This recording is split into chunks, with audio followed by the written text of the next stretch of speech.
Hello everyone, welcome to the Maria Show. Today I'm going to be reviewing The Sea of Monsters, the second book in the Percy Jackson series. As always, I'm going to be starting off with a brief overview of everything that happened in the book. If you want to just jump to my thoughts on the book, the timestamp for that will be in the description and also in the comments. So the book starts off with Percy and his mom living in New York. We know that in the last book he chose to go stay with his mom other than remaining at the camp.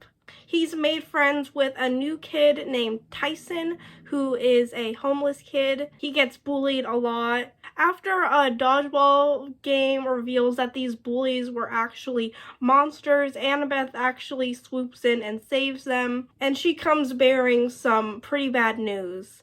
The borders that protect Camp Half-Blood have been poisoned. So monsters have just been going through the camp and attacking people. It's not a safe place anymore because they don't have that protective barrier anymore. So they head to Camp Half-Blood right away because they need help. And Percy soon after learns that Tyson not only is a Cyclops, a monster, but is also his half-brother. Meanwhile, Percy starts getting these dreams from Grover. Grover is on his quest to find the god Pan, and along his journey he got trapped by a giant Cyclops.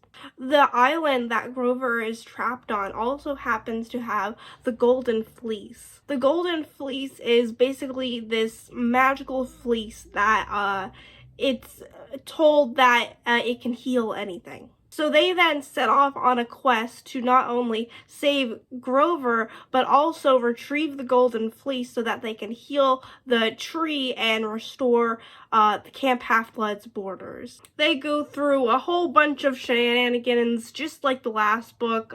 Percy gets turned into a hamster at one point. They go on a ship that's has a bunch of hypnotized people. A lot of stuff happens.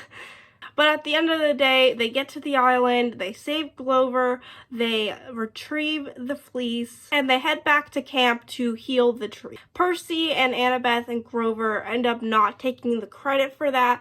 They instead give the Golden Fleece to Clarice, since it was technically her quest. But they get back to the camp, they heal Talia's tree, but they actually end up healing the tree too well. And it actually brings Talia, daughter of Zeus, back from the dead. Which is a big deal because the prophecy says that a child of the big three will be could possibly be the downfall of Olympus. Or how the end of the book says it, either Percy's best friend or worst enemy. So now to get into my thoughts on the book. So I give this book a solid 4 stars, or a 3.5 stars, almost 4 stars, something like that. It wasn't bad by any means, but I definitely didn't like it as much as the first book. I did really enjoy a lot of it though. Tyson was a really sweet character. I'm kind of sad to see him go at the end of the book because I thought that he would be cool to cause he makes such cool gadgets and things. I would think his character can come in handy a lot, but he sadly had to go off into the ocean. The gods suck, as always. My question is there birth control for gods? Because if there isn't, why isn't that taught? But there's magic and stuff. Why can't there they're so reckless. Why would you go sleeping around with mortals or spirits when there's a potential to create sometimes monsters or just the most powerful beings in the world that can destroy the universe? It's so irresponsible. And then they just have all of these kids and they're barely in their lives. They can only communicate through little signals and signs and messages and vague things. You basically make a bunch of kids and neglect them, and then you have kids that wind up like Luke, where he's trying to destroy all of them. And Luke, don't get me wrong, like, he's a little crazy. Like, the whole, like, trying to revive Kronos and everything, like, he's dumb in that respect. But Loki, like, he's got a point. Like, the intentions, I can get behind, you know?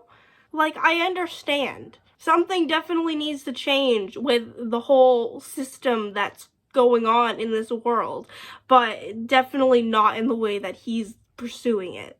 Some of my favorite chapters, scenes, whatever, was definitely the one where Percy gets turned into a hamster. I really enjoyed that one. Also, in the very beginning, where they're on that boat with all of like the families that are in that trance, I really like that part. I'm super excited to find out what happens next. I've been wanting to know what happens next, like, since the movies. I've watched all of the Percy Jackson movies like years ago, and kind of recently I rewatched them. And that scene at the end with, you know, Italia coming back from the dead, I always wanted to know what happened after that, and now I finally get to. So I'm super excited and happy to get into the next books, because now I finally have like a kind of no spoiler zone now.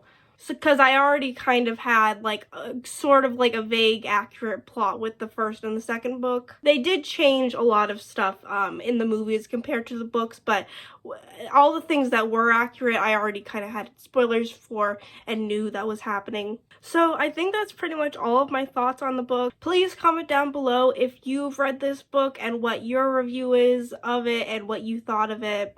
No spoilers for the rest of the series, please. Like this video if you enjoyed it. Please subscribe and turn on notifications if you want to see my next review of the series. Go check out my link tree down below if you want to see my other social medias. I've been posting every day on TikTok. My TikTok is mainly focused on my writing journey, but I also have like bookish things there too. I also have a Redbubble shop with a bunch of cool book lover designs and stuff if you are interested in that. And that's pretty much it. Bye, guys.